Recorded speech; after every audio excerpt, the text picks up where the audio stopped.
आधे में बारिश आधा पड़ा सूखा, ऐसा भारत में कभी नहीं हुआ। धरती की रोटेशन स्पीड कभी पड़ रही धीमी तो कभी हो रही है तेज। इससे हो रहे हैं मौसम में जबरदस्त उथल पुथल वाले बदलाव।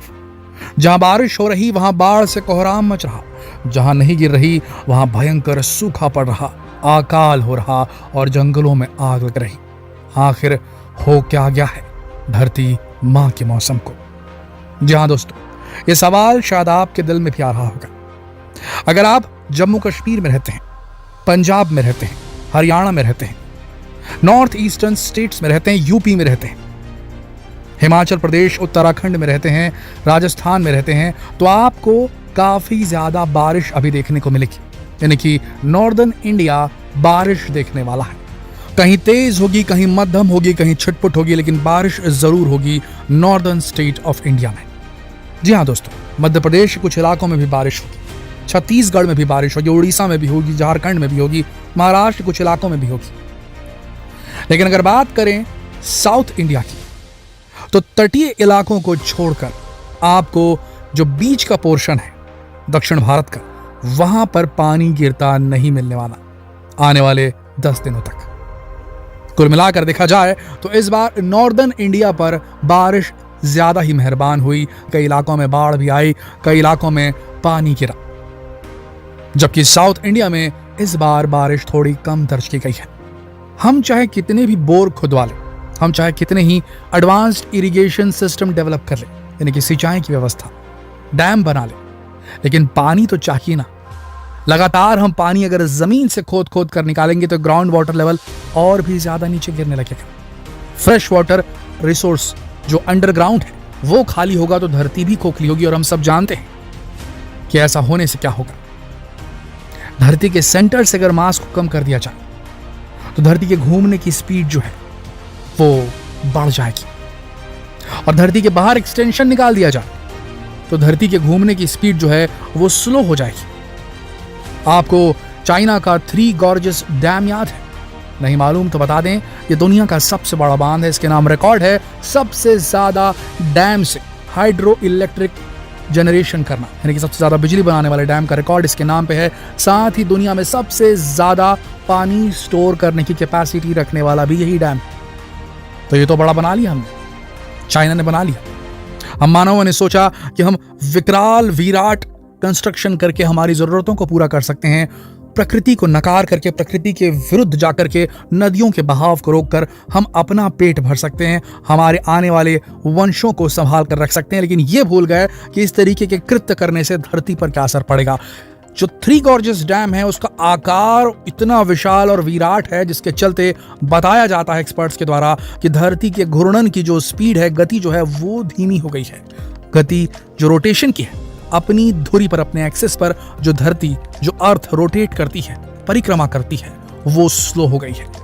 जी हाँ दोस्तों, आपको ऐसा लग रहा होगा कि हम मौसम की कर रहे हैं, फिर धरती का घूर्णन, धरती का अपने एक्सिस पर रोटेशन की स्पीड यहां पर कहां से आ गया? पर जरा ध्यान से सुनिएगा। वीडियो में आगे बढ़े उससे पहले हम एक बड़ी घोषणा करना चाहते हैं। क्या आप अपनी स्किल को वीडियो बनाकर दुनिया के सामने प्रस्तुत करना चाहते हैं? आप एक राइटर हो, आप एक पोएट हो, आप एक कुकिंग स्किल जानने वाली गृहिणी हो, आप एक डॉक्टर हो, आप एक इंजीनियर हो, आप किसी भी स्किल के मालिक हो। क्या आप अपने स्किल्स को वीडियो बनाकर दुनिया के सामने पेश करना चाहते हैं? अगर हाँ, तो नॉलेज टीवी हिंदी यूट्यूब के इतिहास में पहली बार लेकर आया एक ऐसा हिंदी यूट्यूब कोर्स जो आपको सिखाएगा मोबाइल से प्रोफेशनल यूट्यूब वीडियो बनाना, सीक्रेट टिप्स जिससे आप अपने वीडियोस पर मिलियंस ऑफ व्यूज अट्रैक्ट कर सकते हैं, हैंडल कैसे करना है कॉपीराइट इश्यूज को, सिनेमैटिक इफेक्ट्स कैसे डालने हैं, एनिमेटेड फॉन्ट्स कैसे इस्तेमाल किए जाते हैं, एडवांस एडिटिंग क्या होती है। साथ ही हम आपको देंगे प्राइवेट ग्रुप का वो सपोर्ट जो आपको आपके यूट्यूब अकाउंट बनाने से लेकर के पहला यूट्यूब चेक प्राप्त करने तक आपके साथ रहेगा। तो अभी क्लिक कीजिए डिस्क्रिप्शन में दिए लिंक को और बन जाइए यूट्यूब जर्नी में हमारे हमसफर।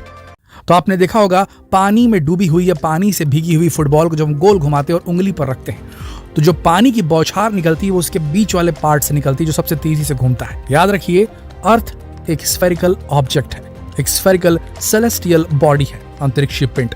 और इसका जो बीच वाला इलाका है, अगर हम अर्थ को 2 पार्ट में डिवाइड करें तो बीच में जो रेखा बनेगी उसे समझ लीजिए इक्वेटर कहा जाता है।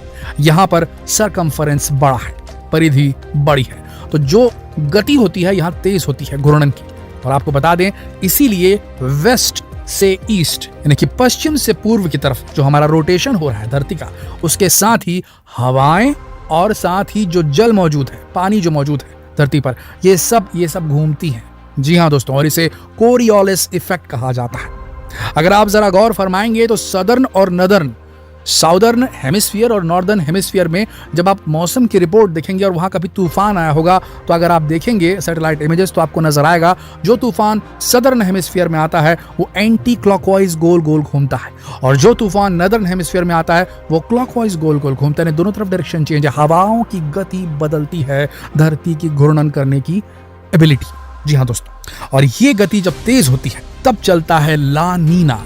ला नीना वो इफेक्ट है जब पानी तबीयत से बरसता है, और जब हवाओं की गति धीमी पड़ जाती है, धरती के घूर्णन से जो पैदा होती है हवाओं की गति धीमी पड़ जाती है, तो उसे एल नीनो कहा जाता है। और एल नीनो जब आता है तो सूखा पड़ता है, मौसम शुष्क हो जाता है, जंगलों में आग लगती है।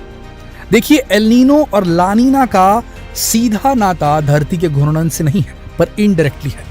एल नीनो और लानीना ये दो फेजेस होते हैं, दो पैटर्न हैं मौसम के, वेदर के, जो समुद्र में पानी के गर्म होने और ठंडे होने के कारण पैदा होते हैं। देखिएगा, आपने ये देखा होगा, आप भारत में जिस भी कोने में रहते होंगे जरूर नीचे कमेंट करके बताइएगा कि आपके यहाँ मौसम कैसा चल रहा है। लेकिन अगर आपने देखा होगा कि जब गर्मी तेज पड़ती है गर्मियों के सीजन में, तो आपने देखा होगा कि दिन में तेज गर्मी पड़ी, फिर शाम में थोड़ी पानी जरूर गिरेगा आपके यहाँ। ऐसा आपने जरूर महसूस किया होगा कि नहीं किया होगा, एक बार आप नीचे कमेंट में जरूर कंफर्म करें। और ये इसलिए होता है कि जब गर्मी पड़ती है तो जो हवाएं होती हैं वो गर्म होती हैं और गर्म होकर ऊपर की तरफ उठ जाती हैं। जैसे चीजें गर्म होती हैं उनका वेट कम होने लगता है, वो ऊपर की तरफ बढ़ती है, उनका घनत्व कम होता है, वो ऊपर की तरफ बढ़ती है। और जहां ठंडी पड़ती है वह हवा नीचे की तरफ आती है। तो जब गर्मी पड़ती है, हवा ऊपर की ओर उठती है, तो बीच में एक वॉइड बनता है, एक वैक्यूम बनता है, उसे लो प्रेशर एरिया कहा जाता है। और जहां मौसम ठंडा होता है वह हवा नीचे की तरफ बैठती है, वहां हाई प्रेशर एरिया बनता है। तो आपने देखा होगा मौसम विभाग की जब रिपोर्ट आती है तो टेलीविजन पे आपने देखा होगा मौसम रिपोर्ट के दौरान में कि कहा जाता है यहाँ लो प्रेशर का एरिया बन रहा है, यहाँ ज्यादा पानी गिरने की संभावना है। तो जहाँ लो प्रेशर का एरिया बनता है वहां पर पानी इसलिए गिरता है क्योंकि लो प्रेशर, देखिए हवाएं जो हमेशा हाई प्रेशर से लो प्रेशर की तरफ उड़ती है, ठीक है। तो जब हाई प्रेशर से लो प्रेशर की तरफ हवाएं जाएंगी तो आपको बता दें जो हाई प्रेशर एरिया है वो ठंडा होता है और लो प्रेशर एरिया गर्म होता है। ठंडी हवाएं जब गर्म इलाकों में जाती हैं तो वो बारिश बन करके गिरती हैं। तो लो प्रेशर का इलाका बनना बेहद जरूरी है। अगर मानसून के दौरान धरती पर लो प्रेशर का इलाका भारत में नहीं बनेगा, इस इलाके में लो प्रेशर एरियाज नहीं बनेंगे, तो यहाँ मानसून अच्छी नहीं आएगी। अब ये पूरा जो सर्कल चल रहा है, साइकिल चल रहा है, वो कैसे चलता है? पैसिफिक ओशन एक बहुत बड़ा समुद्र है और भी दूसरे ओशन से हमारी धरती पर पैसिफिक ओशन बहुत बड़ा है, और यहाँ पर पानी की गर्माहट और ठंडे होने का प्रभाव बेहद ज्यादा पड़ता है, न सिर्फ समंदर में रहने वाले जलीय जीवन पर बल्कि धरती के पूरे मौसम पर। जब पानी गर्म होता है तो वहां से हवाएं उठती हैं और वो फिर लो प्रेशर एरिया बना करके बारिश गिराता है। जहां ठंडा रहता है वहां पर जो मौसम है वो स्टेबल रहता है। दोस्तों, ये 5-5 साल का, 5 से 8 साल के बीच का एक पूरा पैटर्न चलता है। कभी ला नीना रहता है तो कभी एल नीनो रहता है, ठीक है। यहां तक सब कुछ ठीक था, दुनिया चलती आ रही थी, पानी गिर रहा था, मौसम बदल रहे थे, सब कुछ ठीक था। लेकिन जब से इंडस्ट्रियल एरा आया है तो एक और एलिमेंट जुड़ गया है मौसम के इस पैटर्न को गवर्न करने वाला, इसे रेगुलेट करने वाला, और वो है क्लाइमेट चेंज, ग्लोबल वार्मिंग।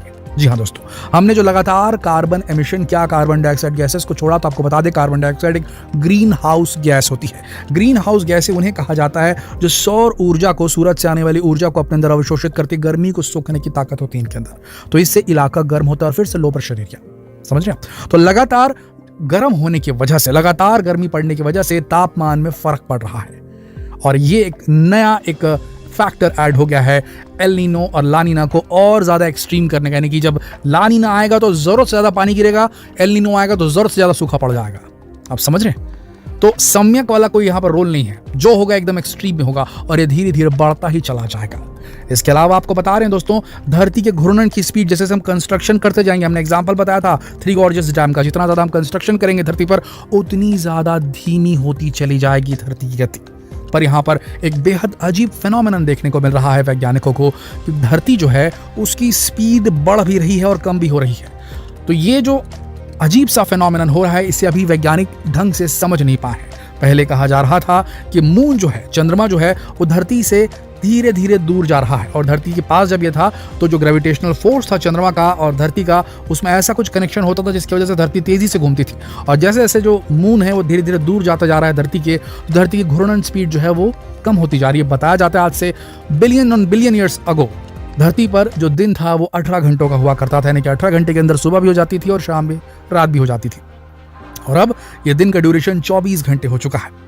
तो अब बताया जा रहा है कि एक तरफ से धीरे धीरे धीरे जो है वो टाइम बढ़ रहा है, लेकिन साथ में धरती जो है अब एक अजीब सी इसमें एक पैटर्न समझ में आ रहा है कि धरती तेज भी घूम रही है, जबकि कंस्ट्रक्शन भी हो रहे हैं। तो वैज्ञानिक इस बात को समझ नहीं पा रहे हैं कि धरती का जो ये पूरा जियोलॉजिकल पैटर्न है ये कैसे चेंज हो रहा है, और इसका असर सीधा पड़ रहा है लीनो और लानिना पर। और जो प्रिडिक्शंस हो रहे हैं वेदर को लेकर के वो काफ़ी अजीब हो रहे हैं। जो दिख रहा है मौसम वो बेहद अजीब हो रहा है। आपने देखा होगा कि यूरोपियन कंट्रीज में जहां हमेशा ठंडी बनी रहती थी, वहां पर हीट स्ट्रोक के मरीज भर्ती हो रहे हैं। जी हाँ, वहाँ गर्मी पड़ रही है। और ऐसी जगह जहाँ कभी पानी नहीं गिरता था, इस बार देखिएगा राजस्थान में किस प्रकार का पानी गिरा है। तो रेगिस्तानों में पानी बरस रहा है, अरब में पानी गिरने की कई सारी घटनाएं हुए हैं।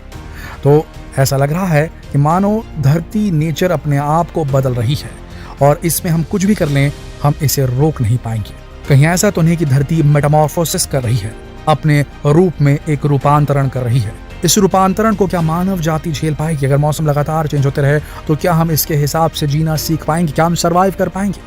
आने वाले 100, 200, 300, 500 सालों के अंदर क्या एक नया फेस आएगा धरती पर? क्या इसके पीछे मैन मेड रीजंस है? क्या हम मानव इसके लिए जिम्मेदार हैं, या धरती का ही एक फेस है जिसे हमने नहीं समझ पाए अभी तक, हमारे वैज्ञानिक नहीं समझ पाए? क्या लगता है आपको? नीचे कमेंट सेक्शन में जरूर लिखें। जितना हो सके इस वीडियो को शेयर करें। जल्द मिलते हैं आपसे अगले वीडियो में, तब तक के लिए आप सबका इस वीडियो के अंत तक बने रहने के लिए दिल से धन्यवाद।